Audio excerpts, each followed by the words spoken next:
uma série de entrevistas que você acompanha aqui no YouTube da Gaúcha e de GZH, com quem dominou a história do Rio Grande do Sul a partir das decisões tomadas aqui dentro do Palácio Piratini. São 10 episódios para você relembrar a nossa história.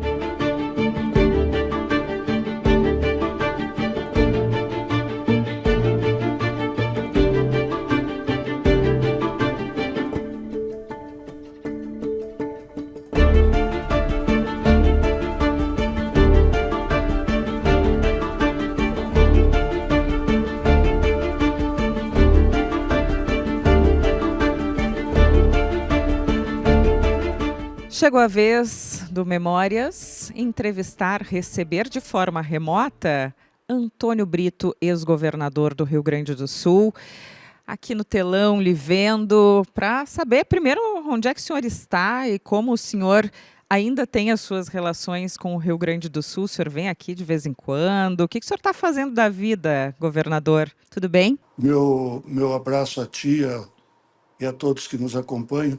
Eu saí de Porto Alegre há 18 anos e nesses 18 anos trabalhando o tempo todo, maior parte do tempo em São Paulo, uma outra parte nos Estados Unidos, e agora, mais recentemente, nos últimos 4 anos, eu assumi a presidência da Associação Nacional de Hospitais Privados.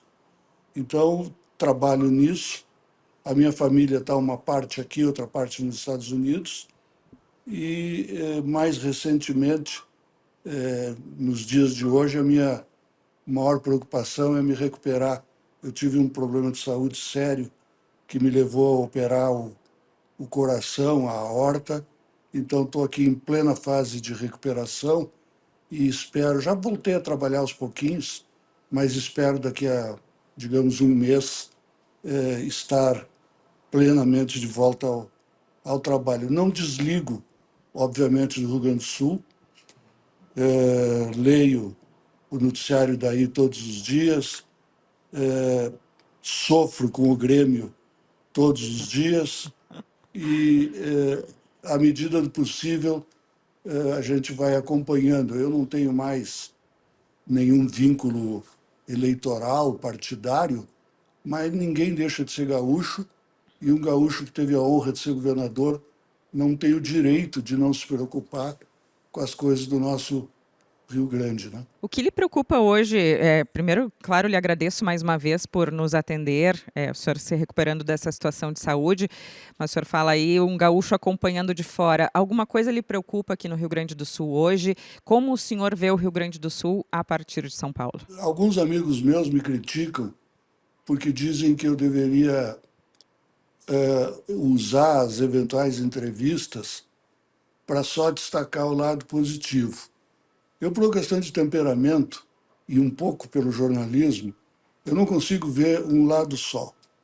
Então, eu acho que, obviamente, o Rio Grande do Sul, nesses últimos momentos, mostrou uma resiliência, uma solidariedade, um espírito comunitário inacreditáveis que fizeram crescer a imagem do Estado entre os brasileiros. Mas continuo muito preocupado, porque eu acho que o Rio Grande do Sul é uma economia que não se reorganizou dentro do Brasil. Nós não achamos ainda o nosso lugar, o nosso novo lugar.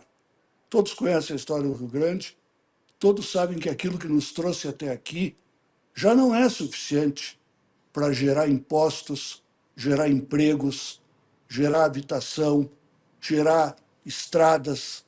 O Rio Grande do Sul tem uma fragilidade na sua economia que se transmite a uma fragilidade financeira no governo do Estado. E eu acho que esse problema, ele é um problema complexo. Nenhum de nós pode querer que o tempo volte para trás e que a gente fique com saudade da charqueada, apesar do tanto que o charque é bom, mas nós precisamos pensar coisas novas para o Rio Grande.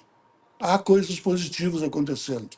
Eu me encho de alegria quando vejo um noticiário da Unicinos, da URGS, da Tecnopuc, caminhando na direção de inovação, o Instituto Caldeira. Acho que isso aí é um passo lento, mas fundamental, né? Me encho de alegria quando vejo iniciativas, principalmente da sociedade, no sentido de modernizar a economia, mas acho que o nosso principal problema, para não me estender, está aí.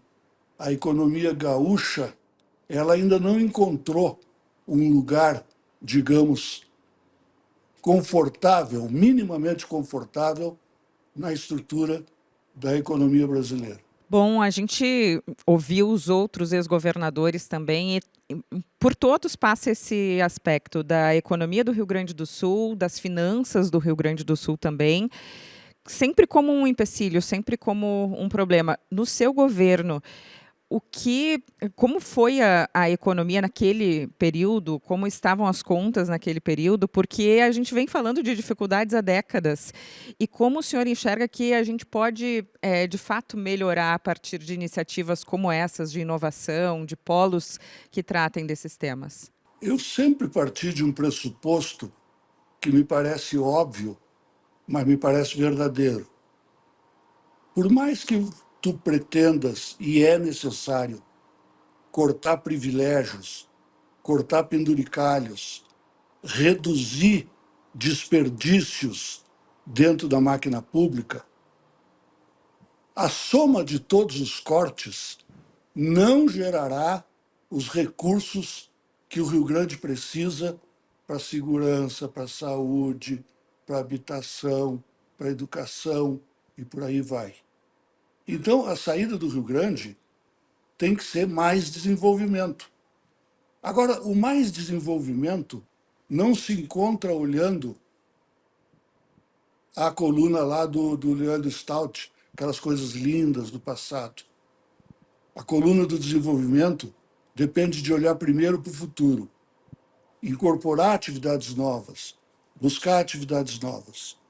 No nosso período, há 30 e tantos anos, era óbvio que o Rio Grande do Sul tinha perdido o passo na industrialização. E também era óbvio que sem um passo firme em industrialização, tu não geras nem impostos, nem empregos, nem renda. E a gente fez, eu digo isso com muita humildade, mas com muito orgulho também, a gente fez, e é reconhecido, o maior esforço nesse período todo para ampliar a industrialização, divergindo dos que achavam que o futuro estava no passado. Hoje, eu acho que esse esforço não tem mais que olhar para a indústria. Ele tem que olhar para serviços, ele tem que olhar para a tecnologia. Ontem eu conversava com o ex-secretário Assis de Souza e com o Zé César Martins, que foi diretor da Apollo, e eles me disseram uma coisa que é inacreditável, que eu não sei se vocês sabem, eu que deveria saber, não sabia. Quando a gente trouxe a Dell para Eldorado, logo depois a Dell resolveu levar a fábrica para Jundiaí. Então os computadores estão sendo fabricados pela Dell Gaúcha em São Paulo.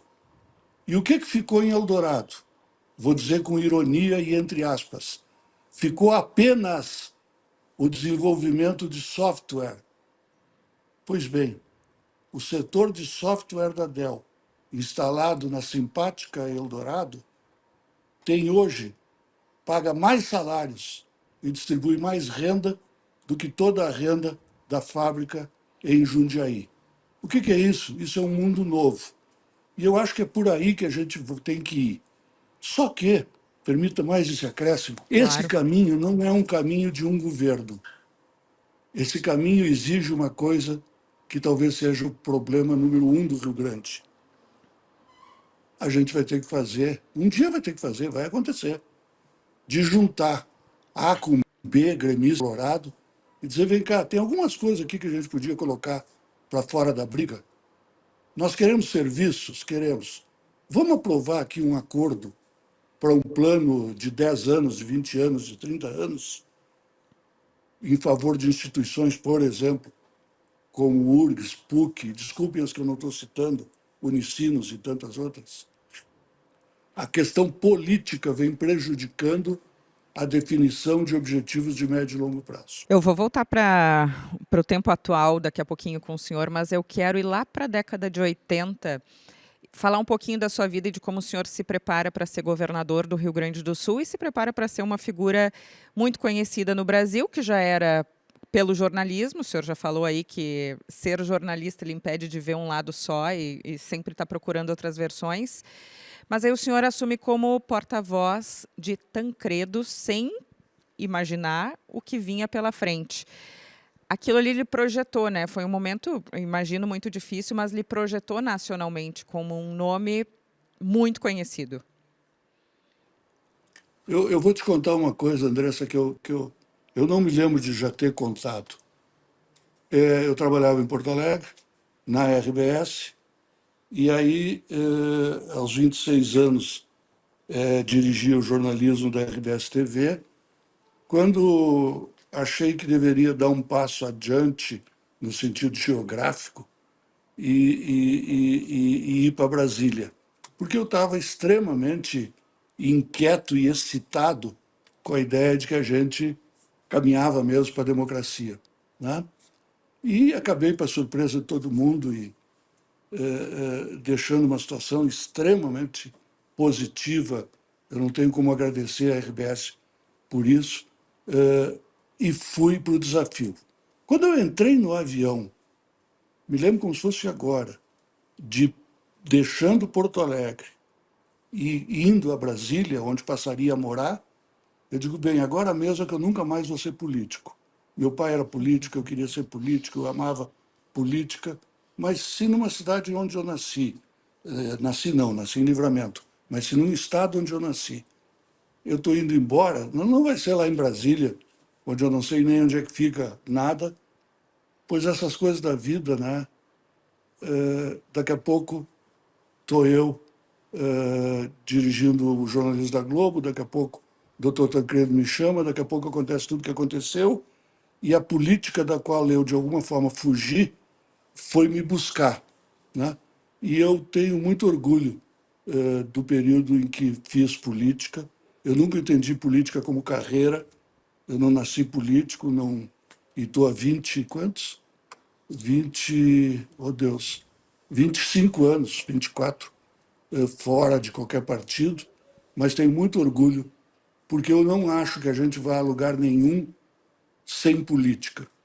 Não a política do vigarista, não a política vorcarista, mas política. Eu, quando penso em política, eu não penso no Vorcaro, eu penso no Ulisses Guimarães e no Tancredo, eu penso no Brizola. Então, nós vamos ter que reabilitar a política. E vocês, jornalistas, é engraçado dizer isso, têm um papel fundamental. Nós não podemos deixar a política afundar nas festas de Trancoso. Nós não podemos deixar de respeitar que não há país no mundo que tenha se erguido de forma sustentável que não tenha sido pela mão da boa política. Desculpa se eu fiz um Não, pequeno ótimo ponto. ouvir a sua análise e eu queria ouvir uma memória sua, porque o senhor foi porta-voz do Tancredo, mas teve o momento de anunciar a morte de Tancredo Neves. Como foi para o senhor, jornalista, porta-voz, que estava sendo buscado de volta pela política, ser o rosto e a voz daquele momento?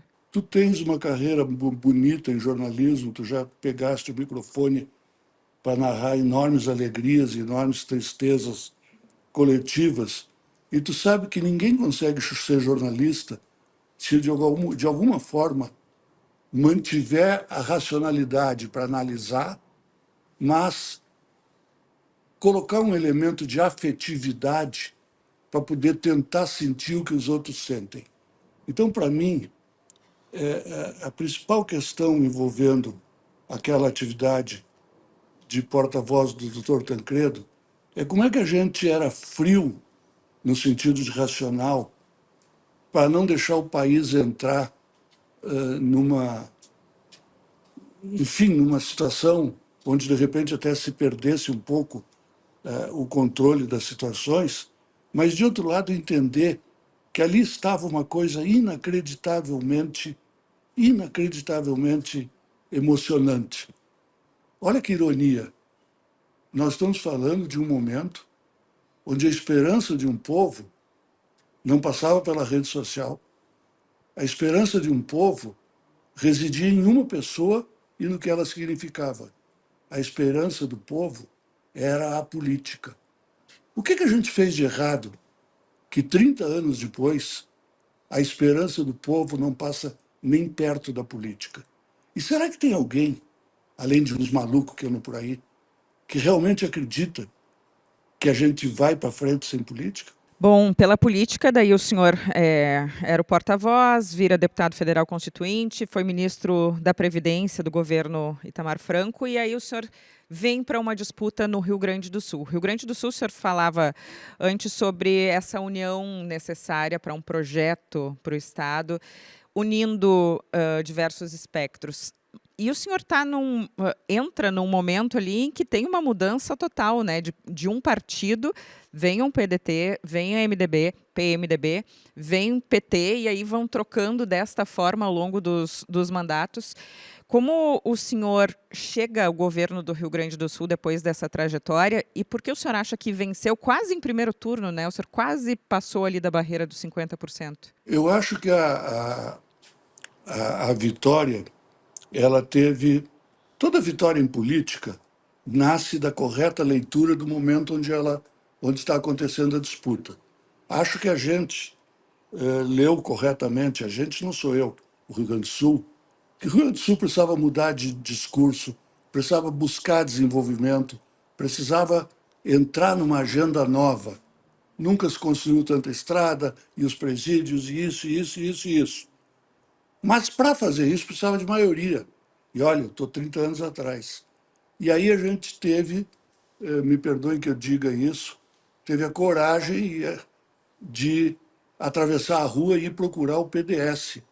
Tu imagina o MDB subindo a General Câmara, lado direito, não sei o número, onde era a sede do PDS, encontrar o meu querido amigo Celso Bernardi e tantos outros, governador Jair, nossos inesquecível Vilela, e por aí eu vou, e dizer, olha, ou a gente se une ou o projeto não dá certo. E fizemos pela primeira vez no bipartidário Rio Grande do Sul um governo que tinha maioria absoluta na Assembleia, porque, agora, como é que constrói maioria absoluta? Bem, se fosse 30 anos depois, distribuindo emenda. Esse é o caminho que leva aonde está levando o Brasil. O outro caminho é tentando dizer, olha, vamos ver daqui o que todo mundo é a favor, vamos fechar nesses projetos. E projetos extremamente discutidos e que passaram por uma verdadeira campanha de ódio em determinados momentos, acabaram se realizando por isso. O pluripartidarismo prejudicou o esforço seguinte, porque, como tu lembra muito bem, o Rio Grande do Sul se transforma no único estado, e não é de graça, só há um estado grande no Brasil onde todos os partidos grandes foram poder, é o Rio Grande do Sul. E pior do que isso, com enorme dificuldade de entendimento. Veja, eu estou fora de partido, mas vê o que está acontecendo agora. A equação montada à direita, ela gera uma guerra entre PDS, PL, não sei o quê. A equação montada à esquerda, ela gera uma intervenção tão forte que o PT do Rio Grande do Sul é proibido de ter candidato próprio. Então, eu não estou aqui avaliando se isso é bom ou se é ruim.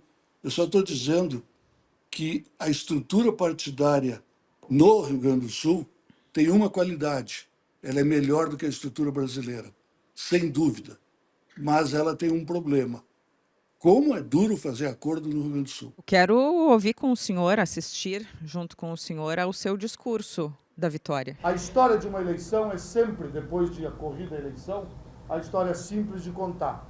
Alguém, em nome de uma parte, candidata-se a ser maioria. E quando torna-se maioria, tem que ter o dever e a humildade de tornar-se o eleito por todos e o eleito de todos. E eu estou aqui assumindo, acima de tudo, a condição de governador de todos os gaúchos e governador de todo o Rio Grande do Sul. A gente tem a capa da Zero Hora também para o senhor relembrar esse momento, mas está muito parecido, seu discurso está muito parecido ali com o que o senhor está dizendo agora, né? Brito vence o duelo final. O que o senhor sentiu naquele momento? Era o governador eleito do Rio Grande do Sul. E agora o que é que a gente faz? Não, eu estou brincando. Eu estou brincando. A ficha demora muito tempo a cair. Sabe que eu costumo contar que tá aí, tem a vitória, tem a montagem do governo e tal, e no carnaval seguinte, eu já no exercício do cargo, me liga à meia-noite do domingo do carnaval o querido, inesquecível e insuperável secretário José Fernando Lima Eichenberg, me liga num barulho estranho. Eu estava no hotel, descansando, e disse: governador, estamos com um problema. Eu estou lhe ligando para pedir licença para invadir o presídio central de Porto Alegre, onde está havendo um motim e pode morrer muita gente. Eu sempre digo que eu tomei posse, não foi na Assembleia. O Já era telefonema celular naquele momento? Já e era um celular, aquele celular, grandão, né? celular tijolo. Tá? Eu te confesso que não lembro agora. Que tinha celular, eu sei. O que eu não lembro é se a ligação foi pelo telefone do hotel. Isso. Aí também é muita coisa. Mas o que eu quero dizer é o seguinte: a gente realmente toma posse quando a gente começa a enfrentar, né, o desafio enorme de pegar um Estado que foi exemplo em educação, saúde e segurança e que se desorganizou. Há um esforço enorme, e eu quero deixar isso bem claro aqui. Eu não acho que haja governador perfeito, governador imperfeito. Governador bom foi fulano, governador ruim foi fulano. Eu não acredito que nenhum dos governadores chegue com mala fide, com a má intenção, com o sentimento. Não. Cada um fez o que achava que era correto. O que eu destaco é que o Rio Grande do Sul tem claramente dois tipos de governadores. Os que disseram assim: puxa, esse negócio não está indo para frente, eu vou ter que sacudir a estrutura para poder mudar o resultado. Esses se incomodaram um pouco, mas fizeram reformas. Se incomodaram muito, perdão, mas fizeram reformas. E os que disseram: puxa vida, aqui não tem espaço para mexer, eu vou me incomodar com a corporação A, com a corporação B, e foram governos mais, digamos, pacíficos politicamente e com menores resultados do ponto de vista de transformação. Então, nós tivemos, por exemplo, o PT na época, na minha época de governo, o PT não admitia que nada fosse certo se não fosse petista. Quando eu vejo hoje o PT não querendo demitir o Jacques Wagner, eu digo: puxa vida, como o tempo passa. E passou. Eu tenho certeza que todos nós, do Jair ao Olívio, da Ieda ao Rigoto, do Sartori, a quem eu esqueci, meu Deus, Eduardo todos Leite. nós, do nosso querido governador Eduardo Leite, todos nós somos hoje mais maduros, todos nós hoje faríamos as coisas de um jeito muito melhor do que a época, a menos O que que o alguém. senhor teria feito diferente olhando hoje? A história já aconteceu, já vieram muitos depois do senhor. Tem algo que o senhor teria feito de outra forma? Eu aprendi a lição do cidadão que é contratado para fazer reforma de uma casa ou de um apartamento. O que quer dizer com isso? Quando tu fazes uma reforma no teu apartamento ou no teu estado, o primeiro momento é uma confusão dos diabos. É poeira, barulho. Depois é que vem as vantagens da reforma. Não há como alguém gostar do primeiro momento da reforma. Mas eu tinha um sentimento de uma pressa tão grande. Eu achava que o Mercosul seria e foi uma janela passageira. Eu achava e foi que o real seria uma janela de mercado interno passageiro, que eu pensava sempre que seria necessário ter pressa. Talvez eu tenha tido pressa demais, e aí eu me lembro de uma figura, meu irmão, meu amigo, Nelson Proença. O Proença, assim que a gente perde a eleição, vai a Florianópolis e encontra um amigo dele no aeroporto. E aí o amigo dele, Proença, meu querido, parabéns pelo que vocês fizeram. Com parabéns, pô, eu perdi a eleição, nós perdemos a eleição. Rapaz, vocês mexeram na CRT, mexeram na CEE, pedágio, mexeram em estrada, mexeram em presídio e perderam por menos de 1%. Qual dessas mexidas todas que o senhor falou aí, a gente vai entrar em cada uma, mas qual marcou mais o seu governo? E eu quero saber se o seu governo foi mal compreendido, exatamente por ter mexido em tantas coisas quase ao mesmo tempo. Eu não acredito mesmo em o bom, o ruim, o preto, o branco. As coisas, a vida me ensinou que a vida é muito mais próxima do cinza do que escolhe entre o preto, escolhe entre o branco, escolhe entre... O que quer dizer com isso? O que caracterizou o nosso governo foi a avaliação de que o Rio Grande do Sul ia mal e que só poderia ir bem se houvesse um enorme esforço de reformar a estrutura, modificar o governo, reduzir o desperdício, reduzir o corporativismo, tentar incorporar novas atividades econômicas. Aí vem a questão da industrialização da área de serviços. Então, eu acho que essa foi a característica. Essa característica, em algumas coisas, ela vai dando mais certo, em outras vai dando menos certo. Me parece uma profunda bobagem alguém dizer que tudo deu certo, ou alguém dizer, como os queridos amigos do PT diziam no passado, que nada prestava e nada servia. O tempo vai mostrando que algumas coisas, por exemplo, elas evidentemente deram certo. Telefonia. Eu nunca me esqueço, estava com o Sartori numa calçada em Caxias do Sul, fazendo campanha, e chegou uma senhora e disse para mim, eu queria lhe dar um abraço, porque o senhor me livrou do maldito do meu ex-marido. Digo, opa, Como minha amiga, assim? calma, o que houve? O senhor sabe que antes de vocês resolverem o telefone, ele botou o telefone no imposto de renda dele, como patrimônio dele, e não admitia que eu usasse o telefone da família? Isso é uma coisa que deu certo. Deu totalmente certo e perfeita? Não. Volta o cinza, o preto e o branco. Houve coisas que poderiam ter dado poderiam ter ido melhor. Vou te dar um exemplo.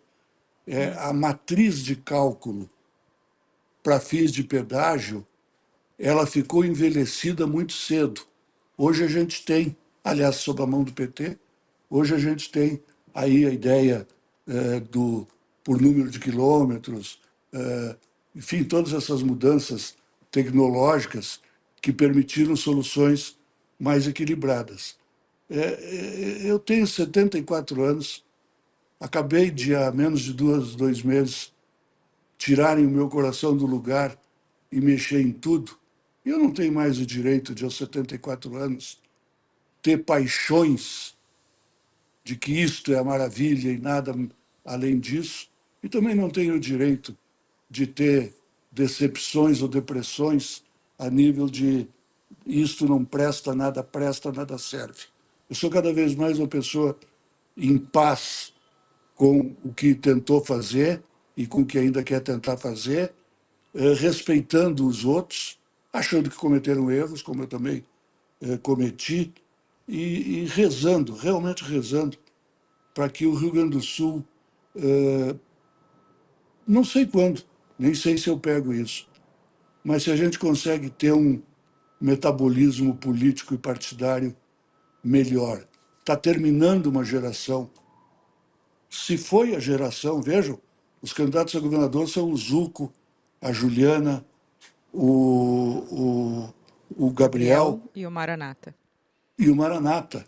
Nenhum dos quatro, aspas, existia há 10 anos atrás.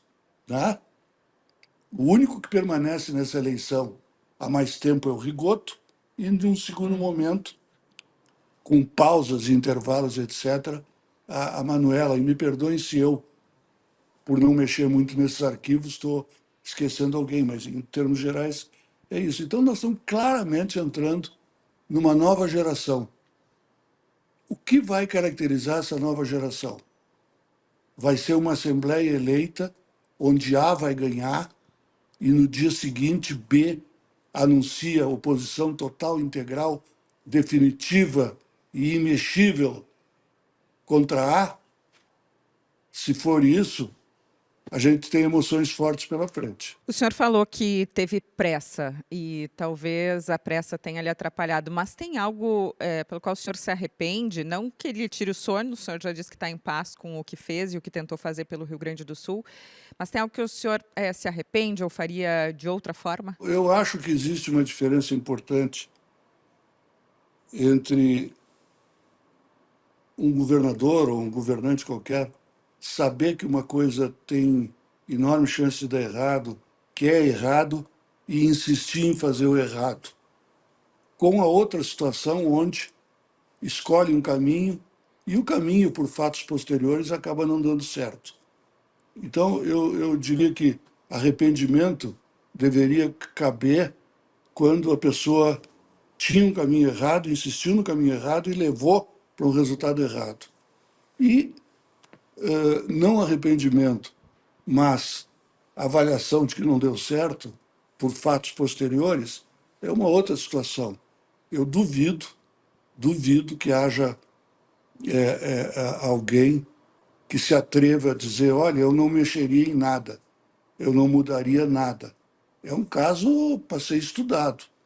Né? A gente, cada um, qualquer um, vai fazer e faz o que é melhor. E eu insisto no que já disse, quer dizer, aos 74 anos, depois de derrotar um câncer, agora enfrentando uma mudança importante no coração, eu não tenho mais o direito a paixões extremadas em favor de alguma coisa ou paixões extremadas contra alguma coisa.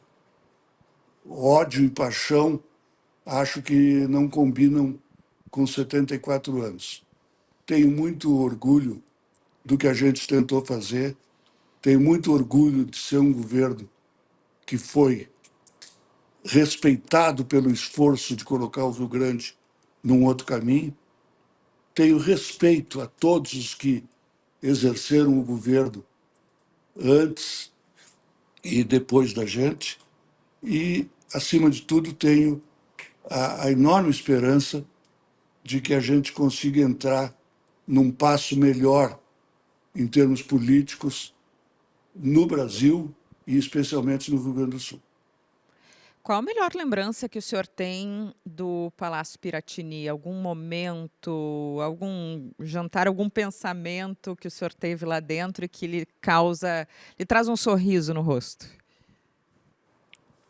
Eu acho que não tem um momento, digamos, especificamente, mas tantas e tantas vezes a gente cantou o hino Rio Grande, o hino do Rio Grande, no momento em que assinava a chegada de uma nova indústria, a chegada de financiamentos para pequenos agricultores, toda vez que consolidava um caminho de futuro, cantar o hino naquela hora era um negócio muito legal, porque era a hora de dizer, puxa vida, talvez aqui isso avance.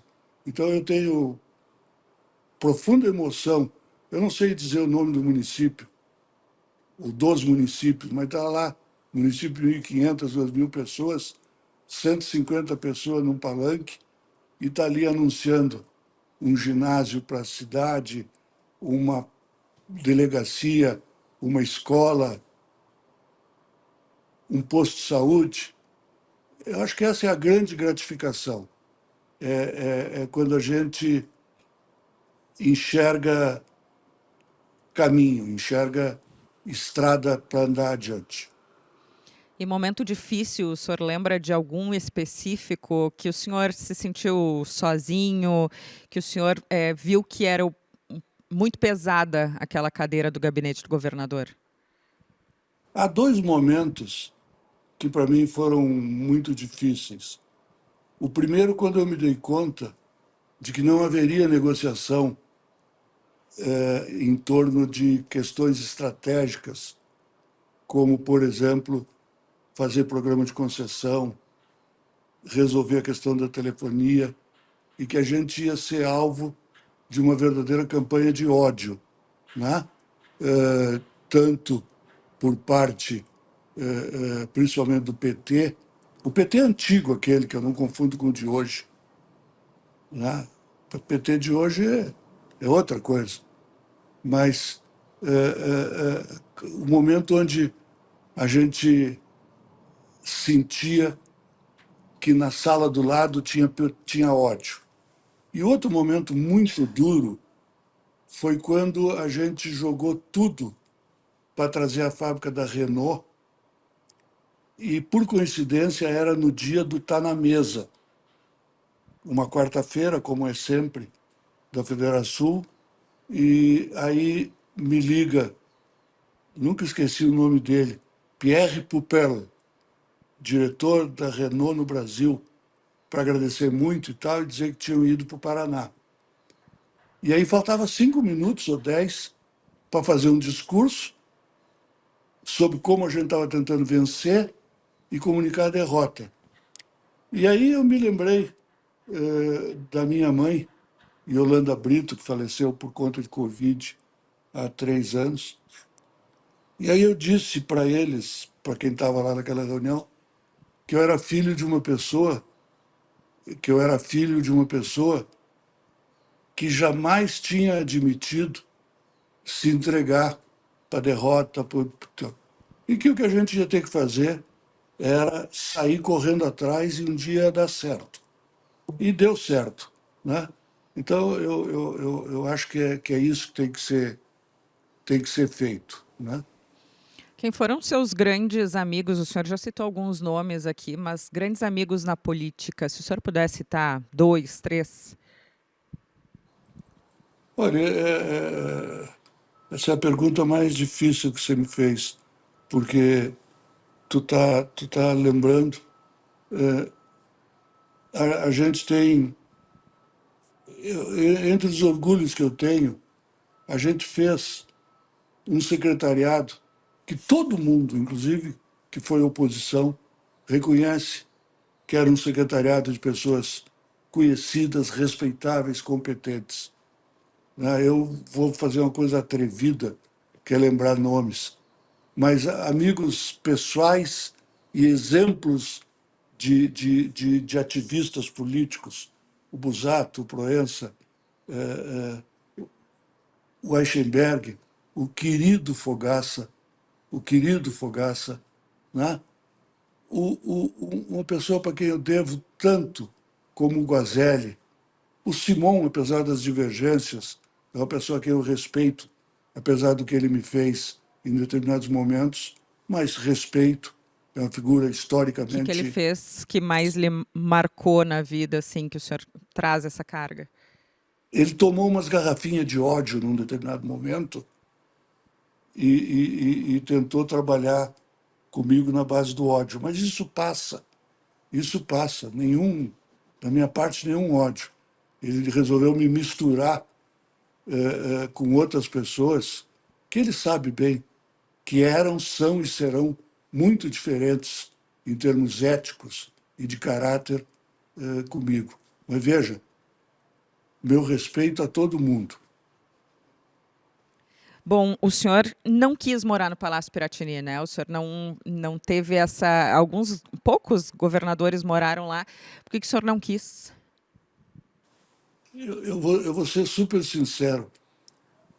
Eu não conseguia imaginar vida pessoal, mesmo que fosse botar dois pés em cima da mesa e assistir um jogo do Grêmio, dentro daquele ambiente. Aquele ambiente, para mim, era um ambiente trabalho, tá? Eu não consegui. Então, desde o início, nunca me passou pela cabeça, não, eu vou trabalhar tantas horas quantas forem necessárias, tá? De noite, quando der, vou lá, vou descansar, no outro dia de manhã estou lá no palácio. Então era uma, assim, uma espécie, como é que eu vou dizer? É como se para mim fosse uma espécie de uma incompatibilidade. Respeito quem morou no palácio, tudo absolutamente certo. Mas eu não consegui imaginar, sabe, aquela coisa típica de quem, bem, vou tirar o sapato, agora vou afrouxar o nó da gravata e agora vou assistir um filme, eu vou ver se o Grêmio faz gol, que é uma coisa que o Grêmio atualmente tem dificuldade de fazer. Não, não, não, não dê risada, respeite, que a situação é Tá bom. complicada. Eu E tenho tu que vê que respeitar, eu sou colorada, então a gente sabe, né, dos nossos problemas. então tu também não te anima muito, Estamos o na mar de mesma, né? vocês que o mar de vocês também não anda tão bom. E qual foi mais difícil, além do Grêmio? Assim, a gente tira o Grêmio fora, o Inter também, mas CRT ou pedágios? O que colou mais no senhor e o que foi mais difícil de encarar na época? O ódio em torno da CRT, que é um ódio que se mostrou absolutamente inacreditável, porque meses depois o Rio Grande do Sul passou a ter uma estrutura de telecomunicação e ninguém nunca mais fala nisso, né? O pedágio era uma questão diferente. Todo mundo sabia que ia ter que ter pedágio, mas, e isso eu assumo, não podia ter uma só fórmula para todos os trajetos de todos os pedágios. Isso hoje eu me dou conta. Teria que haver, de repente, até experimentar diferentes fórmulas de forma temporária, de forma experimental, e aí depois ir avançando. Eu acho que aí a gente podia ter, tinha que ter feito, mas podia ter tido um pouquinho mais de flexibilidade aqui ou ali. O senhor falou que o Proença encontrou uma pessoa que deu parabéns pela tentativa de reeleição que quase foi, né? O que o senhor acha que aconteceu para não ter conseguido ser reeleito? Seria o primeiro, né? E aí a gente volta àquela troca de espectros políticos ao longo das sucessões aqui do Rio Grande do Sul. Mas qual foi o fator determinante para o senhor não vencer? Em Livramento, minha terra, tinha um personagem popular, muito popular, e ele ia nos comícios, nas reuniões do PMDB, e virava sempre para mim, no meio dos comícios lá, e dizia: Ô Brito, às vezes um pouco tocado na cachaça, ô Brito, sabe qual é a explicação? É que os problemas eram muitos. Eu me lembro sempre disso, porque assim, se elege governador do Rio Grande do Sul, monta uma aliança que nunca houve no Rio Grande do Sul, promove uma grande mudança com erros e com acertos, vai buscar a reeleição em meio a um quadro federal extremamente complicado, que era a tentativa do Fernando Henrique de reeleição, e a gente acabou não se elegendo pelo detalhe do detalhe do detalhe. Se tivesse mexido em uma só, de 10 ou 12 ou 20 coisas, teria sido reeleito. Bem, mas se o sol fosse de noite, se a lua fosse de dia, aí é o caminho do ser. Está feito o que tinha que ser feito, aconteceu o que tinha que aconteceu. Eu tenho muito orgulho do que foi feito, tenho muita humildade em relação ao que talvez pudesse ter feito, seguramente poderia ter feito diferente, e o que importa é isso, a consciência absolutamente tranquila e a vontade de que quem agora está assumindo, né, entre essas figuras novas que estão aí, haja Deus queira que haja uma forma de conversar e negociar. Deus queira que haja melhor. Deus queira que dia 2 de janeiro do ano que vem a gente não tenha de novo lado A para cá, lado B para lá. Se isso acontecer, nós vamos ter problemas muito sérios no Brasil.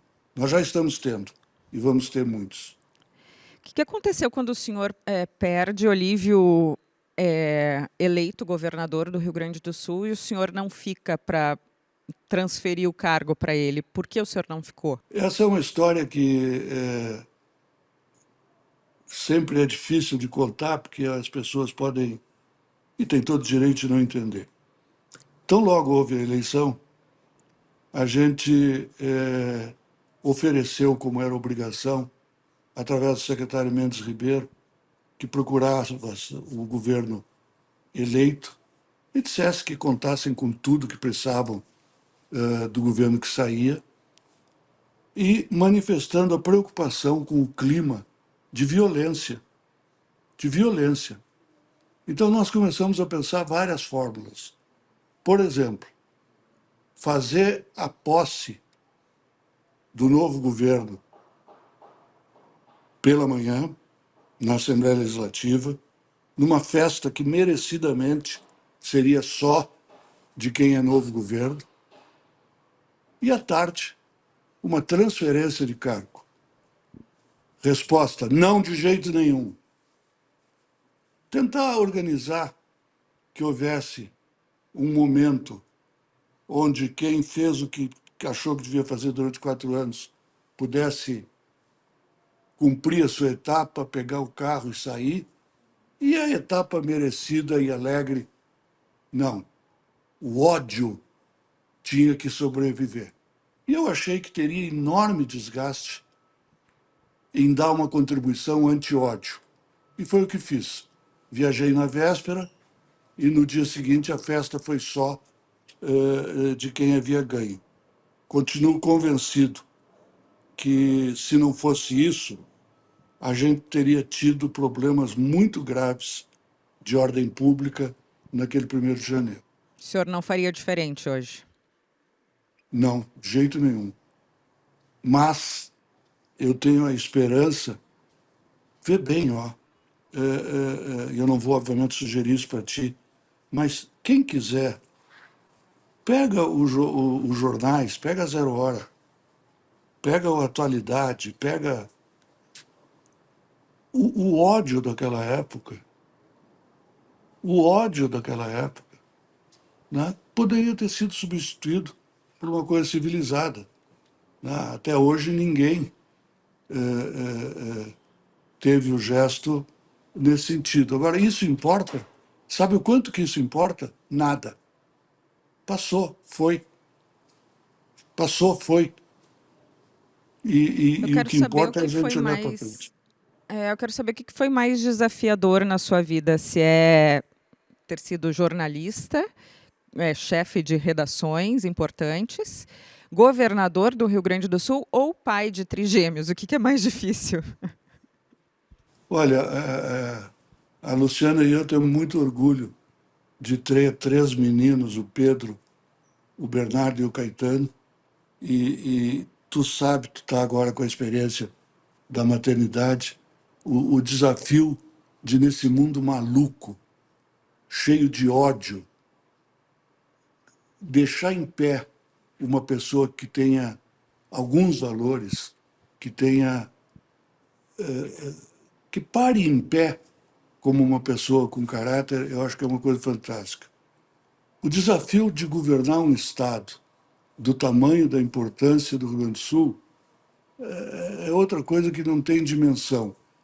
E vocês vão me perdoar que eu diga isso, eu coloco do mesmo jeito, no mesmo pé, o orgulho de ser um filho de jornalista que, desse jeito meio torto, acabou indo para o jornalismo. Eu não ia ser jornalista. Eu fui comprar cigarro na frente de Julinho, num sábado à noite, quando o Antônio Jesus de Machado Cabreira que tu conheceu, tá num posto ali de venda de bala, de não sei o quê. Eu sento para conversar com ele, digo que estou procurando emprego. Diz ele, rapaz, vai abrir um jornal segunda-feira, lá da rede de Sinos, do Vale dos Sinos. Vai lá e te oferece para trabalhar. Sério que E foi daqui a pouco assim? foi exatamente assim. Eu estava procurando emprego. Eu consegui Que um emprego. loucura. Eu consegui um emprego para fazer pesquisa no IBGE. Me coube fazer pesquisa na zona pobre de Guaíba. Depois me coube digitar, na verdade, datilografar resultados de pesquisa aí num outro campo. E eu continuava sem emprego. E a faculdade estava chegando. Aí eu saio um dia de noite, eu morava perto do Julinho, onde tinha estudado, e aí entro lá no lugar, no bar, tá o Cabreira. Tu te lembra do Cabreira? Não lembro, não convivi. O Não. Cabreira foi diretor de marketing da RBS, foi uma figura muito. Tu vê que eu estou muito antigo, então, mas foi uma figura muito interessante. O papel da sua esposa no período que o senhor estava no Piratini, a família, né? Eu era casado com a Vólia, a figura a quem eu devo muito. Foi um casamento longo e que acabou se desgastando, acabando, mas sempre com muito Também por causa respeito. do governo? Não, eu acho que ali era fadiga de material, sabe? Era fadiga de material. Quando termina o governo, nós tínhamos a decisão da separação, fizemos a separação da forma mais civilizada possível e pouco depois, ela vai negar isso com todas as forças, pouco depois a Luciana se apaixona por mim. Eu estou brincando. O senhor vai se complicar no final da entrevista? Vou me complicar aqui, deixa eu parar, retiro. Não, brincadeira à parte. Pouco depois, eu já estou de volta à vida civil, vamos dizer assim, e nós começamos a nos frequentar, a Luciana e eu, e faz agora, meu Deus, agora são 25 ou 26 anos. Daí vieram os meninos, aí veio os Estados Unidos, aí veio França, e vamos indo. O senhor acompanha o Rio Grande do Sul à distância. Fiquei bem impressionada do quanto de detalhe o senhor traz, né? A coluna do Stout, o Atualidade que o senhor escuta ainda. O senhor tem essa ligação? O senhor tem família ainda aqui no Rio Grande do Sul? Tenho, claro, a família do meu pai, a família da Luciana, tem o pai da Luciana, tem irmãos da Luciana, sobrinhos da Luciana, primos da Luciana. Os Maidanas são muitos. Do ponto de vista dos Brito, a minha irmã, que morava em Porto Alegre, se mudou para os Estados Unidos, onde vive com as filhas, depois que faleceu minha mãe. Então, faleceu minha mãe, minha irmã foi morar nos Texas junto com as minhas irmãs, e o meu irmão mora parte em Pernambuco, parte em São Paulo. Então, digamos que eu fiquei meio com poucos vínculos diretamente no ramo Brito, mas no lado Maidana a gente está com muita frequência e tal. E, não dá para, por exemplo, todos os dias de manhã eu leio, pego o iPad e dou uma olhada rápida, sempre na mesma rotina. Eu sou meio maníaco nessa história. Eu primeiro leio no iPad a 0 hora, sempre começo do futebol para o começo, eu só chego na primeira página no fim, depois eu olho a Folha e o Globo. Claro que com essa coisa de rede social, tu já leu boa parte Sim. na véspera ou ao longo do dia. E por aí eu vou, por aí eu vou. Mas aí é um exercício de afetividade, né? O senhor sabe que das 10 entrevistas me chama a atenção com os governadores que o senhor é o único que usou a expressão abandonei a política há 20 e poucos anos, porque todos ainda têm ou pretensão. Jair Soares é síndico do prédio, para o senhor ter ideia, e ele gosta dessa coisa da política e de usar as regras ali do condomínio para seguir de alguma forma, administrando alguma coisa. O senhor não quer mais política e assumiu esse outro setor de uma vez por todas. Vou te contar uma história. Quando eu perdi a eleição em 2002, lá na sede do PPS, a Luciana e eu dei a entrevista assumindo a derrota, pedi para uma pessoa pegar o carro, ele botou o carro na porta ali, como é o nome daquela rua? Rua Pelotas. E a Luciana e eu, no meio da noite, fomos para Canela e eu sentei, a Luciana grávida, e eu disse, bem, na época eu tinha 40 anos, 46, não, 48, 48. Digo, acabou a política. Eu tenho agora que tomar uma decisão. Ou eu vou ficar o resto da minha vida na política, ou eu vou acabar agora. Tá bom, amadureci e tal, tomei a decisão. E aí, um dia, o Lazier Martins convida para o programa. Me ajuda, como é o nome do programa do Gaúcha Lazier de Repórter. tarde? Gaúcha Gaúcha Repórter. Repórter. Convida para o Gaúcha Repórter e eu pego e digo para ele, digo, olha, Lazier, é definitivo, eu espero viver muito tempo e não quero passar o resto da minha vida na política. Eu vou construir outros caminhos. Não, mas será que é isso mesmo? Não sei o que e tal. Tá bom. Quando eu desliguei o celular, minha mãe toca o telefone. Diz, meu filho, parabéns, muito inteligente. O que é, mãe? Não, tu diz agora que tu desistiu, depois tu pega e tu volta. Muito bom. Aí eles te largam de mão um pouco e depois eles te buscam. Passou, passou 25 anos e eu nunca, porque era uma coisa de convicção, eu não ia fazer o resto da minha vida. Não abro mão de achar que todos nós temos que ter atividade política. Vocês têm obrigação de combater a corrupção, vocês têm obrigação de defender solidariedade, nós temos obrigação, etc. Mas não há necessidade de, para fazer a política, ter que fazer a atividade eleitoral. Eu estou fora da atividade eleitoral, não tenho nem vou ter atividade partidária, mas quando eu estou, por exemplo, na ANAP, Associação Nacional de Hospitais Privados, e eu estou discutindo em Brasília como fazer para melhorar a saúde e como fazer para melhorar essas coisas todas, eu estou fazendo política. Não é política eleitoral, mas é política. Governador, muito obrigada por conversar conosco, por contar as suas memórias do Piratini. Obrigada e um abraço para o senhor. Obrigado, muito obrigado.